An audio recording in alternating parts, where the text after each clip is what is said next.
Let's mic news at 9। ये है let's mic more than radio. आप सुन रहे हैं न्यूज 89 और समाचारों के साथ मैं महेश सिंह। ब्रातिस्लावा में पीएम नरेंद्र मोदी ने स्लोवाकिया के प्रधानमंत्री रॉबर्ट फीको और राष्ट्रपति पीटर पेलेग्रिनी से उच्च स्तरीय मुलाकात की। इस दौरान दोनों देशों ने संबंधों को कम्प्रिहेंसिव पार्टनरशिप का दर्जा देने का फैसला किया है। सबसे अहम बात यह रही है कि स्लोवाकिया ने संयुक्त राष्ट्र सुरक्षा परिषद में भारत की स्थायी सदस्यता का खुलकर समर्थन किया। पीएम पीको ने कहा है कि भारत जैसे देशों को वैश्विक संस्थाओं में उचित प्रतिनिधित्व मिलना चाहिए।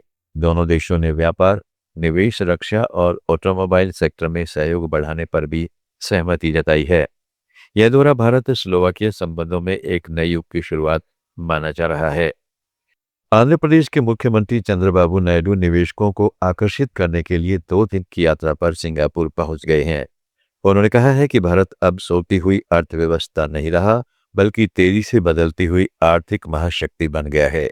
नायडू ने वहां भारतीय उच्चायुक्त से मुलाकात की और स्टार्टअप वेंचर कैपिटलिस्ट्स के साथ गोलमेज चर्चा में आंध्र प्रदेश में इलेक्ट्रॉनिक्स, सेमीकंडक्टर, प्राकृतिक खेती और अमरावती जैसे क्षेत्रों में निवेश के अवसर बताए। उन्होंने भारत की प्रगति का जिक्र करते हुए सिंगापुर की कंपनियों को राज्य में साझेदारी के लिए आमंत्रित किया। भारत से नेपाल आने वाले धार्मिक यात्रियों की बढ़ती संख्या से नेपाल पर्यटन का बुनियादी ढांचा इन दिनों खासा प्रभावित है।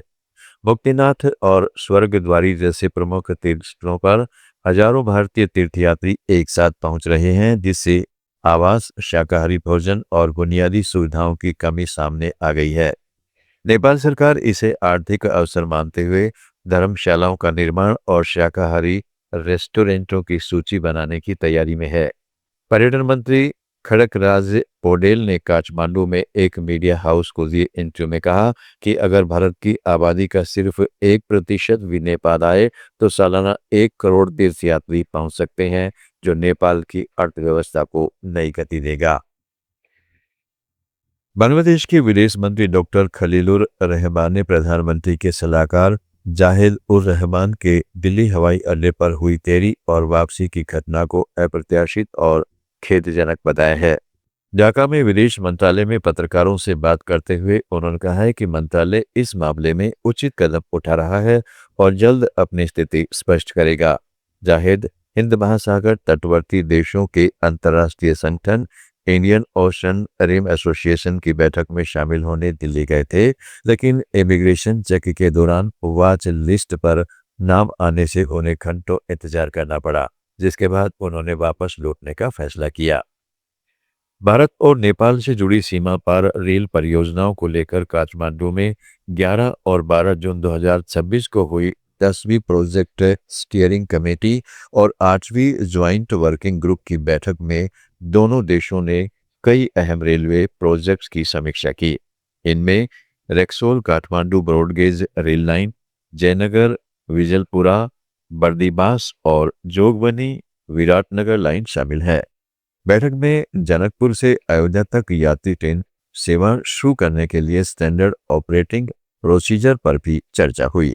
साथ ही रेक्सोल काठमांडू रेल लिंक की फाइनल लोकेशन सर्वे रिपोर्ट और नेपाल के ईस्ट वेस्ट रेलवे नेटवर्क पर तकनीकी सहयोग पर बात हुई।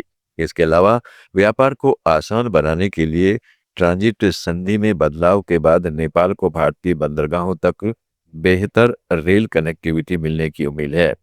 ये सभी परियोजनाएं क्षेत्रीय व्यापार और कनेक्टिविटी को मजबूत करने की दिशा में अहम कदम मानी जा रही हैं।